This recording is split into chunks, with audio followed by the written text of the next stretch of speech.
নমস্কাৰ, মই স্বৰচিত কবিতা এটি পাঠ কৰিবলৈ লৈছোঁ। কবিতাটোৰ শিৰোনাম হ'ল অমৰ হওক ভাল মানুহবোৰ। ঘন অন্ধকাৰ, উত্তৰবিহীন ৰহস্যমতা, ডাইনাছৰৰ দৰে লুপ্ত হ'ব নেকি মানুহবোৰ? সপোনৰ চিৰিয়েদি বগাই এদিন সপোনৰ দেশলৈ গ'লোঁ। আশাবাদী শব্দবোৰ শেষ হ'ল। নৈতিকতা বিদায় মাগিলে মানুহৰ মাজৰ পৰা। কত জংঘল ধ্বংসৰ বিনিময়ত চলিছে চোৰাং কাঠৰ সৰবৰাহ।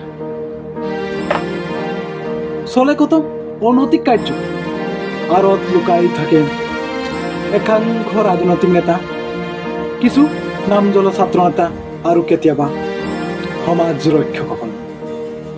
ধ্বংস হওক প্ৰকৃতিৰ, বিনাশ হওক পৃথিৱীৰ, অটুট থাকক দালাল কেইজনৰ একতা, আৰু গঢ়ক পৰ্বত সম্পত্তি, কিন্তু ভাল মানুহবোৰ ভালেই থাকক।